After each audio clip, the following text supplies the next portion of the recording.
Hello and welcome to the pod. I'm Grace, your host, and with us we have Toby, who's going to teach us all about how to become a music creative. That's correct, isn't it? Yeah. Okay, perfect. Thank you so much for coming on. I'm so buzzed to hear about this. So tell me what that means to you. So I say music creative because I've done like a number of different things within music. Like I started off like my kind of entry point into it was like performing and as an artist. Like whilst I was at university, started making music. And that led basically I was working like part time in like a side hustle whilst also doing music, and I wanted to transition into just being more involved in music. So I became just a general freelancer in music, but that a kind of that 3 years in that 3 years I've like done bits of photography, I've like for music artists directed music videos, um been working on bits of production, run a studio, and then working with like festivals. So I do a lot of kind of different bits, but kind of music is the linchpin, and that's why I said like music creative. Yeah, you do loads. Yeah, I think I've just fell into things. Like growing up, I suppose you don't get taught that these sorts of jobs exist. Yeah. So it has very much been like a process of discovery. I've done lots of things that I've loved doing. I've done lots of things that I've not enjoyed doing so much and stopped doing. But I think as a like freelancer or just as a creative, I think there is that process of like seeing how you can apply yourself to different tasks. But I find that there's like quite a joining link in all of those things, which is that I'm really into like storytelling in a way, like other people's stories. That's why I love like programming and working for music festivals, because I love seeing other artists and the stories they're telling. So it's a way to like keep yourself in music, even if it's not necessarily yourself doing the music. Yeah, I Yeah. think it's like I'm drawn to music and I get a lot of satisfaction out of being in and around music. I get like my sweet spot and my like happy place is, I suppose there's numerous, but like writing and creating. But then also through the work that I've done with the company I started, Sounds Queer, to champion other emerging queer artists. And then working with Mighty Hoopla as well as a programmer. I look after like, well, I started my kind of jump off point with them was looking after like their new music. So getting the opportunity to scout out new artists and discover new music as a job That sounds is sick. yeah, I Yeah. like it's like I love music, and so I find that it's like a privilege to be able to have a job where my job is to listen to music and find things that I enjoy that I think other people will enjoy and be able to like platform them and put them on a stage. It's really You're living really the fun. dream. Yeah, I'm doing okay. I'm doing all right. So we'll get more into that because I know like you just mentioned like Sounds Queer and you have loads of other stuff. But just to go back to when you were growing up, what did you want to be? A music artist. So you were always into music. Yeah, or like performer.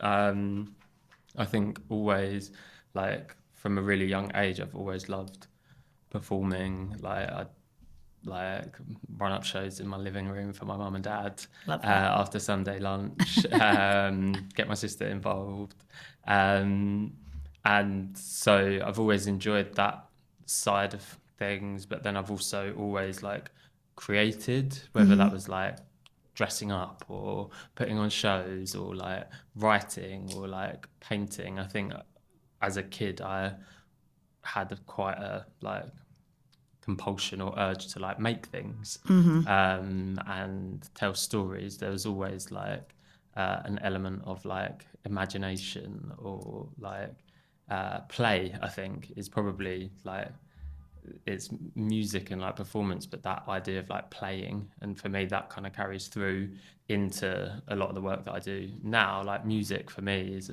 and the experiences that we have around music is like probably one of the like singular sites probably in adult life that revolves around like playing and having fun and like bits of make believe, and yeah, I think that's kind of always what I've been drawn to.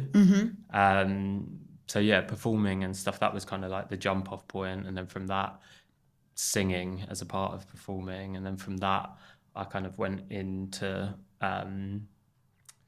like singing other people's songs and like studying, doing that at school, to then writing my own songs and then performing, and then it kind of has been like a unfolding of like stuff, but I've always wanted to like perform.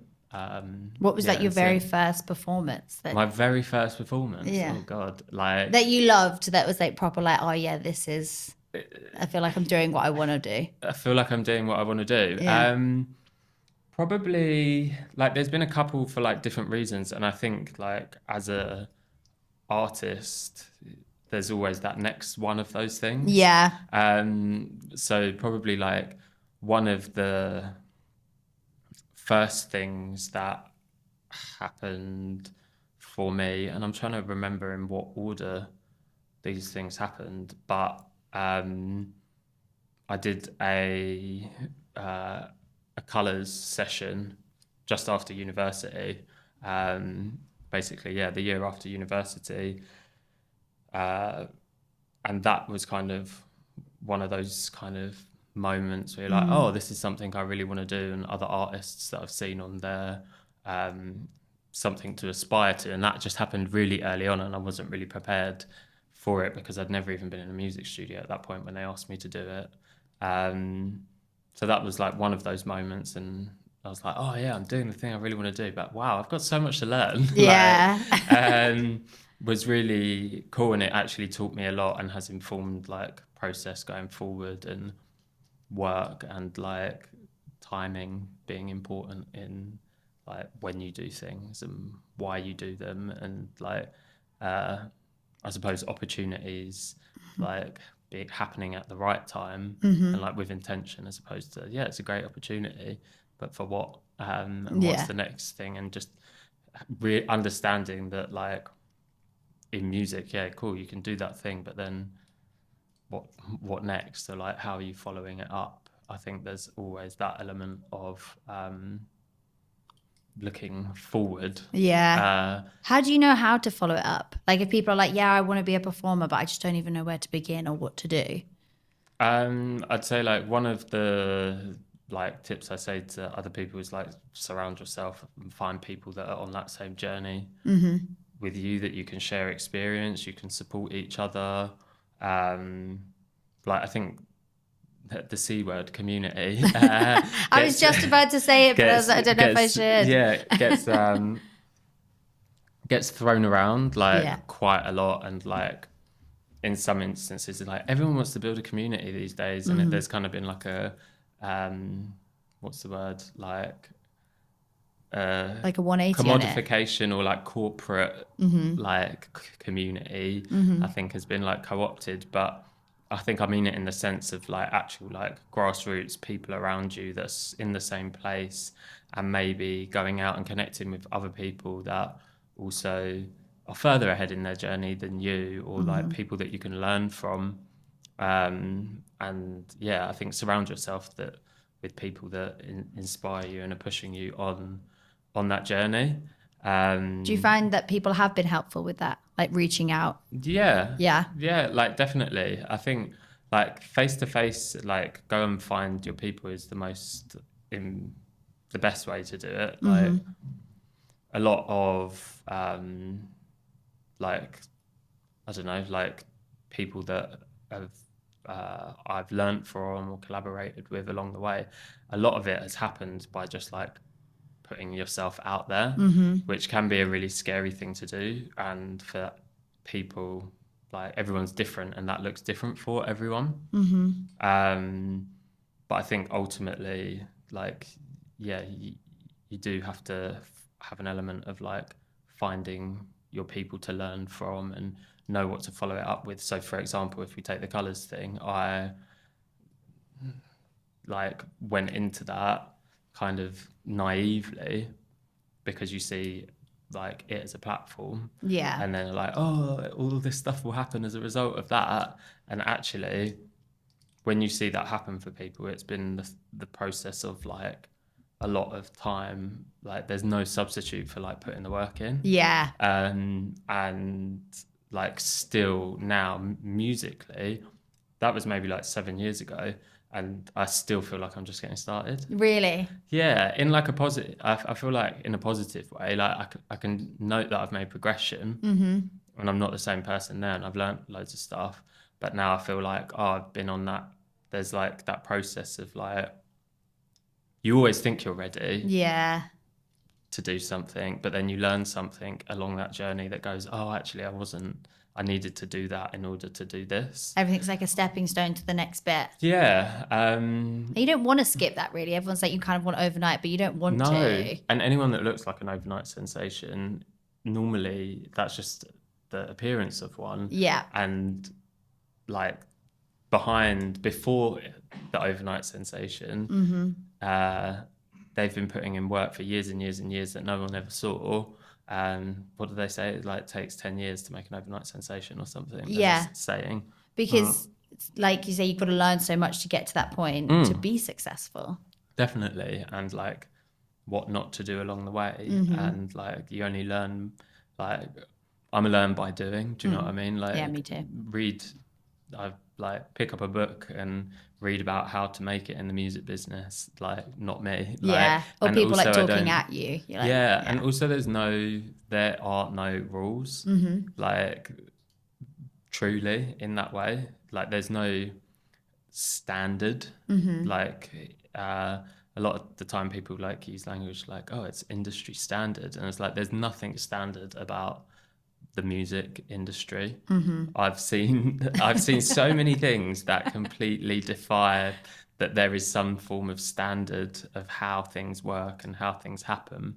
But I think the only like thing that I've really noticed along the way is that the people that do well and continue to do well and maintain that success are people that are dedicated and putting the work in, because anything can blow up, and like these days anyone can have a viral moment, but actually in order to back up a viral moment, like there's nothing there behind that, people move on. Yeah, it doesn't in that maintain. world, it doesn't maintain. So I think it's really about knowing like the journey. And I think you said something earlier about like you don't want to skip that part, and that's something that I always remind myself that like, oh, I think along the way, particularly when you take like a unconventional career path, like I went to university, but I came out of university and like didn't get a grad job because I looked at them and I was like, I just can't see myself doing that. What did you study? Media and cultural studies. Oh, okay. Well, yeah, I did like a bit of everything, and so I loved my degree. Yeah. But like the route from that was to go and get like some form of media job, grad job, which could look like lots of different things. And I'm just not, I don't think like a corporate or that sort of environment is necessarily for me. So I was just working in retail, not just working in retail. We always say that, I think that's another we thing. do. Someone said this the other day about like normalize it being okay to just hold down like a job or a side gig, like that doesn't have to have some ultimate goal, that like hustle culture, that it always has to be going somewhere. Sometimes it's cool to just hold down something to get you by whilst you're working out what you're doing. I love that. So yeah, I was doing that, which I did enjoy it, because like I love people. I was on my feet all day. Like it was cool. I enjoyed it. But it's not what I ultimately wanted to do. And I digressed there. But you were working retail after uni? Yeah, working retail after uni and like getting a conventional job, I just like knew wasn't for me. So thank God you did that to know you didn't want to do it.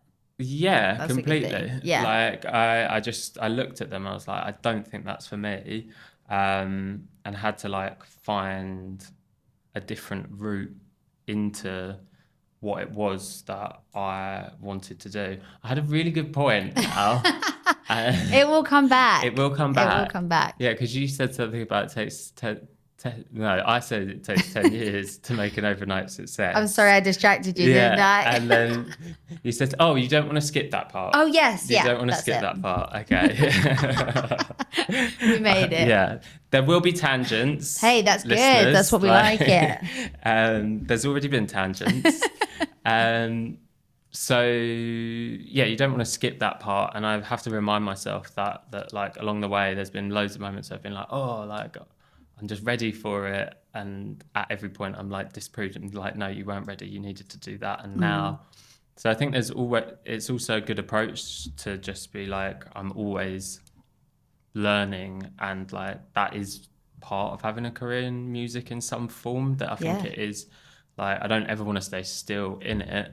And also I have to remind myself that I don't want to skip certain parts of it because, like, for example, as an artist, when an artist breaks into a certain sphere, you can't go back. You can't go back and redo that stuff unless you like intentionally just like, but it's still going to be different. So I think savoring the journey along the way. Trust the process. Yeah, trust the process. Which is hard when like you have neurodivergences that make you very impatient. Yeah. I'm very patient with people, but like things like that, I'm like now, next thing. But I think it's important along the way to also, celebrate the wins. Because whilst I'm not, I always say like, I try as much as possible, even not being necessarily exactly where I want to be or like where I'm going, and maybe that won't always be unfolding, but enjoying where I'm at. Yeah. Because if not, like particularly on a unconventional career path or a freelancer path, like it does so heavily rely on passion to get you through to that point of like stability. And I feel like after like say 7 years that I've like really been pushing towards working in music, and like just over like 3.5 years since I quit my job, where I was working in retail, to like now I'm at the point where I'm like, oh, I kind of feel like I'm almost out of like survive mode. Yeah. And like there is always that precarious nature of being a freelancer, working in creative industries. But yeah, getting to that bit of like stability that I can then, I don't know, you plateau maybe, and then you kick forward and think about what next. So I think, it's important to take those kind of moments of, plateau, and just keep moving with it. Yeah, for sure. That leap into freelance must have been so scary. Yeah, it was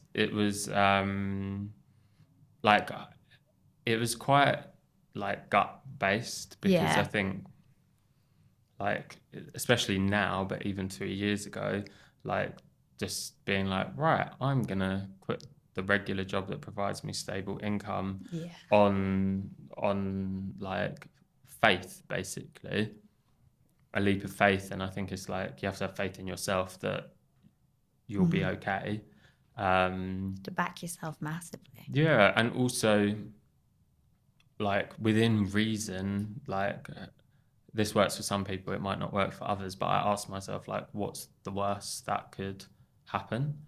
Like Important question. Like what's the worst that could happen of me doing this versus what's the worst that could happen of me not doing this? And like weighing those things up, because I have to go and I quit my job and actually it doesn't work out in 6 months' time and I have to go and get another job, or it doesn't work out and I have to but I think without like taking those leaps or those risks, it's that idea of like making yourself uncomfortable. Actually, when your back's up against the wall, like how do you react and move forward and deal with that?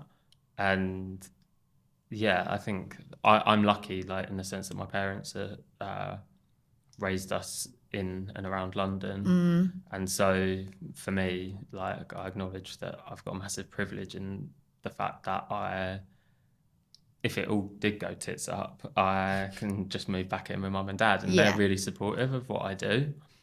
And that also kind of comes back to like community stuff, or like finding your tribe, people that support you on that journey, that say you can do it, is like invaluable, because we'll all doubt ourselves along the way at some point. For sure. Like, look what can happen when you do have a family that supports you and pushes you in that way. And it's like, oh yeah, you can come home if you need to, rather than the opposite. Yeah. And that can also be friends as well, like not just a conventional family unit. Like there's friends of mine that I consider family, that like if they wanted to do something, or like they took a big risk and it all went like to shit. Am I allowed to swear? Yeah. Yeah, cool. And I've done quite well, actually. You've done really well. Yeah, swearing's normally just punctuation for me. So I mean, I am gonna have to block it out after. Yeah. So. Yeah, the like I'd like look out for them. So I do think like good friends and supportive people, I like acknowledge a massive role that they've played in my journey. Yeah, of course. And saying, yeah, you can do it, or like, wow, that's great. And yeah, being positive reinforcement, because we all need a bit of that. Oh, for sure. I know like the performing and like you singing is probably the priority, but have you found with the freelance stuff you've really enjoyed that as well and had to like, balance it all out? Yeah, I think it's been... Because you do some cool stuff. Yeah, so like I think the performing and being a singer and stuff is like what got me into all of it, but actually I found myself in a position where I'm really enjoying the other work that I do, and I don't necessarily see like a difference or a divide between those things. Yeah. Like actually what I do as an artist and a musician, and being connected to the creation of music and like running my studio, actually also positively impacts the work I do with events or festivals or programming or working with other artists. Like because I've done things like my band for a little while was like a 10-piece band, and I ran that and the tech when we do live shows. I have an understanding of those sorts of things, and I've learned bits of engineering along the way through being a creator, that when it comes to booking bands and like that they send in tech specs or are asking us to provide certain things, I can understand that and speak that language as well. So I find it's all quite fluid. There's lots of stuff that I borrow from different parts of what I do, but I think like a lot of the time we're asked, and job titles do this, like to put in boxes in lots of different ways, but I'm not being put in a box. I refuse. Yeah, been there, done that. Which is great, because it makes you better in every job you do. Yeah, and I'm lucky in a place where I feel like I've found people, and I work with people that see the value in that as well. And yeah, I think it allows me to communicate with like a broad range of people, like whether that's like artist agents versus our artists themselves. Do you know what I mean? I can, it I don't know, it's like code switching, I suppose, like being able to speak creative but also speak like the corporate's the wrong word, but like the business side of things is... You're like an all-rounder. Helpful. Yeah. I used to do well in the decathlon. So you have your own studio as Mhm. well. So you have like other people come in to that and other artists and stuff. Yeah, so it's like, oh God, how many years? Nearly like 3.5 years, I think, that we've been running Status Flow, which is I run with my like creative and business partner, Maverick Quest. And we started off just working, him as a producer and me artist working on my stuff, but that kind of grew over time because it was just one of those connections of like someone I found that Yeah. was like immediately instantaneous or like collaboration. Um, and we've carried along basically did one session and never left the session That's cool. basically. You found like a Yeah, real teammate that you can yeah, work with. definitely, and he's really supportive of me and like to the nth degree, and likewise to him. I really want to see him win, and I really believe in him, and I have a lot of faith in him, as I know he does me. And the studio is kind of a like a physical manifestation of our working together. So we work in there creatively, and do have done stuff for um, like music for picture, like adverts, and working on briefs on that sort of stuff for music for advertising. We work on our creative projects. We record other artists, um, and then do bits like lots of like live sessions in there as well, and people come and film. You must have seen such a variety of stuff. Yeah, I've had like it's been again, it's like one of those things that it's a pleasure that you're there, like witnessing it, and had some incredible like musicians come through there who are out playing with like some of the biggest acts, and it's amazing to witness and get to see them doing their thing, and again very inspiring as well. Yeah. You're um like a part of their journey.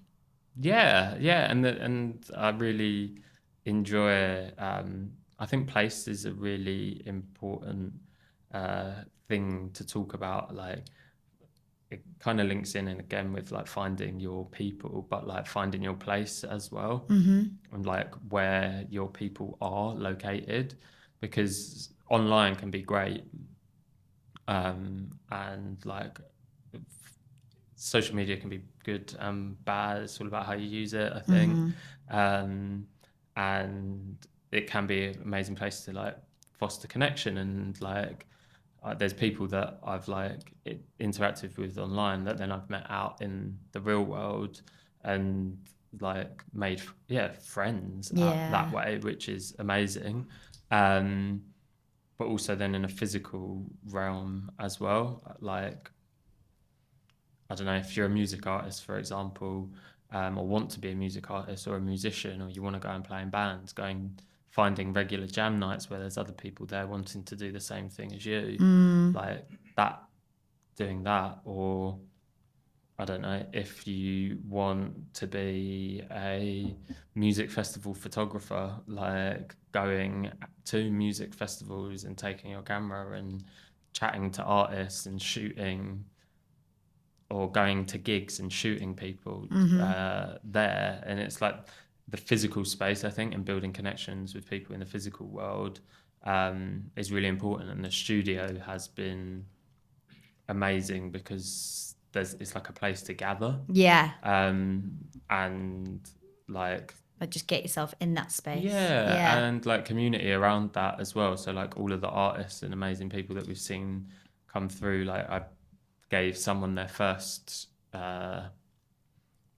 show ever. I think, fact check me, but an artist called Justin Payne, his first show ever, I think it was definitely his first show in London.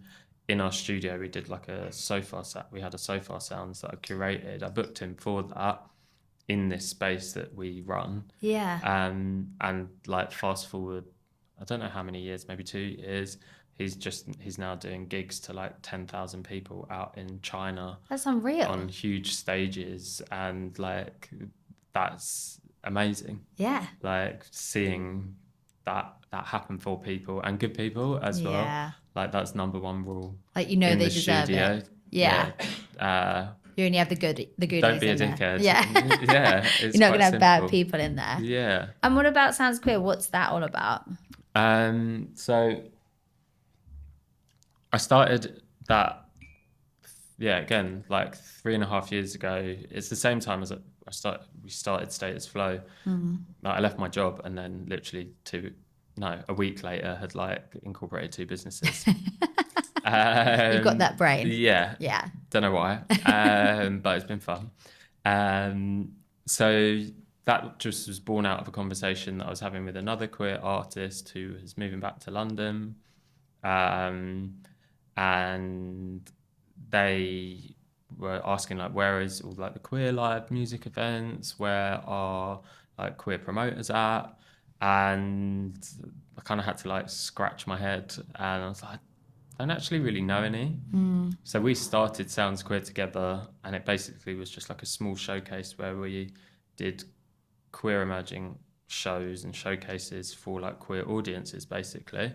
Started off quite humble and small. It was really beautiful, these events. They had like such an amazing feel about them, because I think it's queer community often revolves around like club or bars and alternate, like there's not so many alternate spaces, and that's kind of by obviously in its origins of queerness being underground, it still has that connection with those things or those places that queerness and queer community inhabits. So we wanted to create another space that was just like where new queer artists could connect with their people.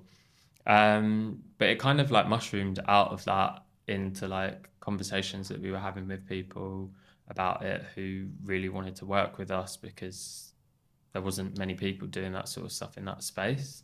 And it, over time, like we moved to like a bigger venue, we're doing kind of bigger shows. But the whole kind of MO of it was to, champion emerging or developing like opportunities to queer artists, because grassroots music is very straight. Like if you think about like an open mic night where they occur, like I don't know, if you're from like maybe the most marginalized sections of our community and music is such a personal thing, like you're not necessarily gonna feel welcome to get up at open mic. And I've heard stories of friends of mine, a lesbian singer that was like, I don't play that song at those gigs in those places because I don't feel comfortable, and like I've had adverse reactions to it. So I wanted to create a space that like a safe space. That. It's mad to think, obviously, I know this is like terrible, but like that there wasn't that already, that you only started this 3.5 years ago. Like I think like there obviously is lots of queer live music events and like on scale, and like queer less and less queer venues, but queer venues that maybe had music nights, but always like I think our design like for it was coming from music into queerness or informed by queerness, rather than like queerness into music. So it wasn't like a queer venue doing a music night where their bag is being a queer venue. Like for us, we really wanted to focus on like showing the amazing range and diversity and like the whole spectrum of queer talent. So our nights would program things from like we'd have a R&B act into like an acoustic indie into like Afro rave was one night. And so it's really showing like the full spectrum of like, because often I think when people go like, oh, what is queer music, it's like such a narrow, or gay music, it's like a narrow, it's like Britney or pop, and we love that. But you got so much more as well. A lot of drag queens have like made a living off of that. But also for me, it's like showing all of the variety and amazing talent, but collecting it in one place and creating, like a safe space for that. And it's been amazing, like the response from it. It's kind of, as things do as a startup or a new initiative, it's kind of morphed over time. Yeah. But it's led into me working with Mighty Hoopla and looking after their new music as like a specialism. They found you through this. Yeah. That's cool. Yeah. So that was kind of my initial connection. One of the directors or the managing directors and founders, Jamie Tagg, came along to one of our events, and off the back of that, got in touch with me, asked me to host their new music stage, and then the year later asked me to help program it. And then as of the beginning of this year, beginning of last year, no, about summer last year, I'm kind of like a basically permanent member of their team, working with them on the festival, still looking after like new music mainly for them.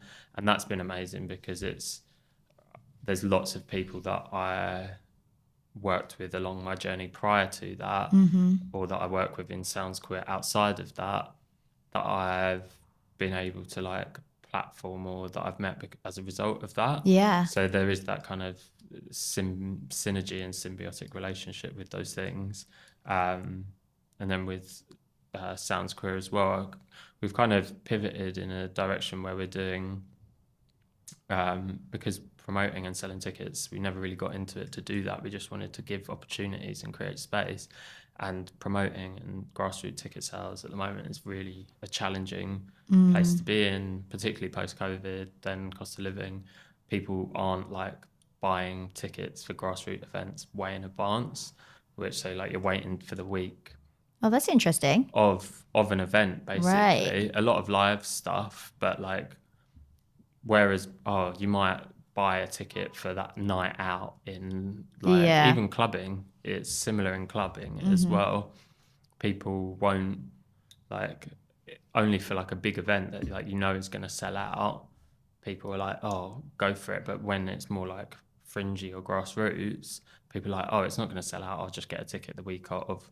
But when you're running those events, obviously the climate means that you end up being like, oh God, we need to sell more tickets. Yeah. And that's not really a fun place to be. And it's like panicking, takes the joy out of it. Yeah. And the physical effort and like mental effort to do that, we're not having the impact, and it's a lot of work for that. So we've kind of pivoted, and we work with organizations to help program, and more in a like curatorial function. And with them, we work together. So it's not like, oh, it's our standalone events, which all of it is on our pressure. So we've done some amazing things. Like we've done like shows at the Royal Albert Hall in the Elgar Rooms. We performed at Glastonbury. And we ran like a panel event for around, I think we had like 30 queer artists, and we were working with a charity called Help Musicians, who are an amazing charity. If you're a music artist, you should check out Help Musicians. We ran like a pilot event with them where we had like a cohort of 30 queer artists, and we ran a panel talk with queer people from the industry. So we had the founder of Mighty Hoopla, Glyn. Wow. We had an agent from UTA, music artists. We had Jordan, who's an amazing electronic artist. And we're able to have much more impact for 30 queer artists in that like 2-3 hour session than being in that cycle of like, trying to sell tickets for this thing. It just didn't feel like it was truly serving. It's a completely different energy. Yeah. Yeah. And you didn't know any of that was going to happen when you started it. So it's like, you kind of just like, just start it. You don't know, you don't need to have like a big goal for it. No. You just go for it. No, I think it's like, the pivot is so important. I was on a business accelerator with the Roundhouse. That was one of the other amazing things we did with Sounds Queer, which really helped with a lot of business elements of things, and made me think about certain things in a way and have a bit more confidence in being like an entrepreneur. That was the whole point of the accelerator. But one of those things that the amazing facilitator Dan Su, shout out Dan Su, was that that idea of like pivoting, being open to pivoting and realizing, like, because ultimately that's going to be the success of a business, like realizing when something isn't working, changing it and knowing that it's okay to change and pivot, but also finding ways to take from what you've been doing, learn from it, and refocus or shift your aim on certain things that are going to be, because the reality of it was that Sounds Queer wouldn't still exist now if I'd carried on trying to do it in the way that it was doing. Yeah, if you stay too focused, you're going to miss opportunities. Yeah, so it's like being like, oh, actually having like a destination in mind is good, but then also allowing, being open to things along the way, and also following that kind of gut instinct that you might have about something, and when something doesn't feel right, probably it's because it's not right. And and sometimes that can take a bit of time to know that in yourself, I think. It's like backing yourself. And I think sometimes you like can be processing things and being like, oh god, I'm so unhappy, like what's wrong, or like why isn't it working out, la la la la la, and that bit of that can feel crap, like, and it can be really hard, but it's much easier after the fact when you come through the other side of that, maybe, and you have like a aha moment, but that's also part of the process, because that feeling is like is a propulsion to, like, it feels negative at the time, but actually it's because you need to change something, like, and listening to that, if like being able to pivot and be flexible to that, and like having a gut instinct. I left my my job to go freelance just off a gut instinct. I had an experience making a record, and like was like, oh, this is really what I want to do, and I felt so fulfilled doing it, and I walked into work the next day, I looked around and I was like, nope. This is not me anymore. I was like, I'm done here. I was like putting an arbitrary time on it, where I was like, when I get to like 5 years, like that'll be the time. And like I had this experience like making this record that was like quite transformational and made me really think about what I was doing. And I walked in there and I was like, why 5 years? Like, what does that mean? Like you that's made just the rule a number. For yourself. Exactly. So I made the rule. So why do I need to get to 5 years? Like, what is going to happen at 5 years? Yeah, exactly. So I think that there's a lot of stuff that can make it your kind of creative career or your career path feel like so out of your control and like disempowering. But ultimately, I think remembering that, like, there is, where possible, use the agency that you have to carve out the direction that you do want to go. You're in control of it. Yeah. I know you just got back from Glastonbury, which is sick, and you performed. And did you do like all other stuff as well there? Yeah, so I was stage managing one up at the Rum Shack in the Common. That's cool. Which the team there is amazing. So it's very much fun. It's hard work. I was doing like 8 p.m.s to like 6 a.m.s. But it's an amazing team. And we were running like a trainee program alongside called Leveling the Field, which is incredible. You should have them on here, actually. Really? Yeah, I should introduce you. They're really great.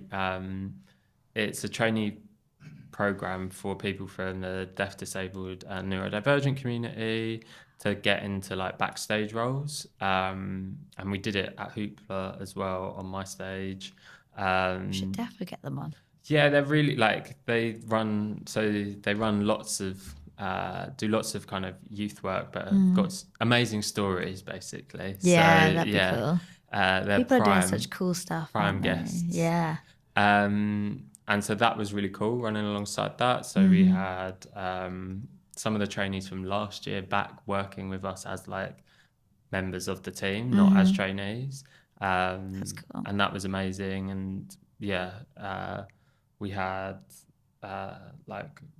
all sorts of different people, people that were either like partially deaf or had completely deaf and had interpreters or working with us there. And I think I really enjoy working alongside that as well, because I think I don't know, accessibility around those sorts of things.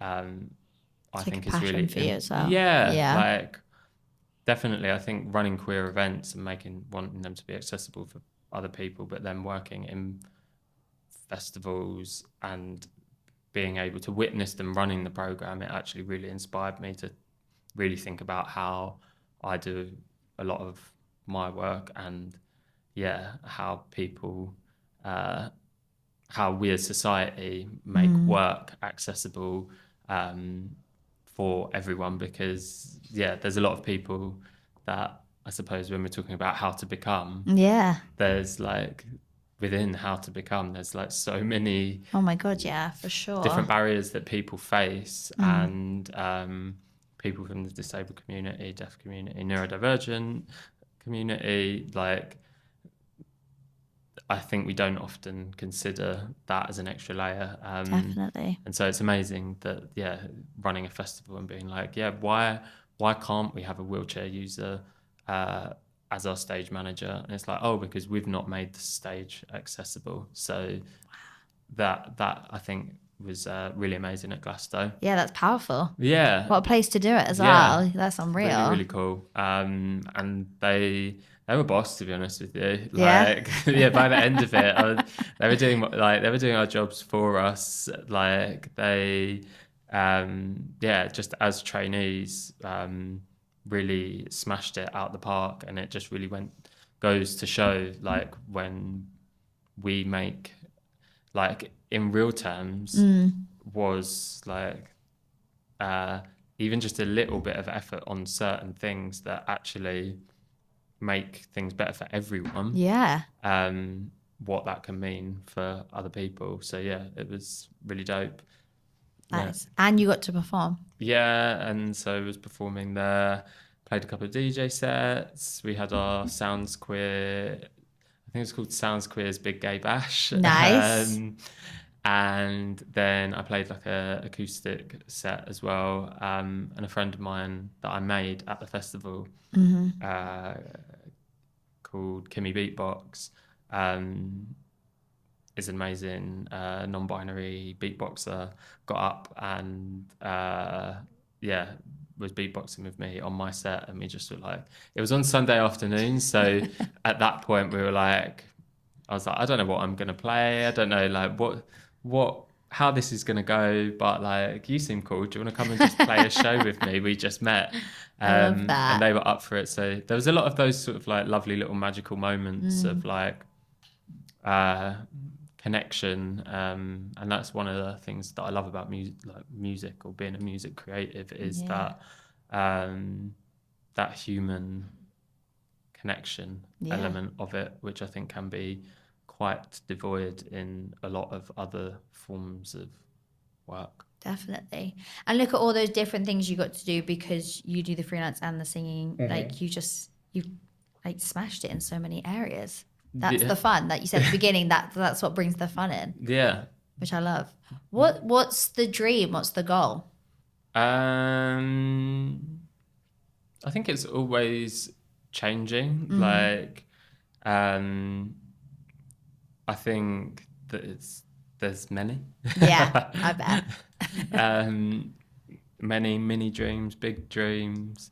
I think like carrying on, basically, just carrying on doing what I'm doing at the moment. and getting better at it, or progressing, developing, and keep going. Like I want to release more music, I want to perform more, and that being a more stable part of like the work that I do, whilst also still doing a lot of the kind of queer music and festival work. Yeah, I like, maybe it's just because I've just been on holiday that I'm like, I'm living the dream. Yeah.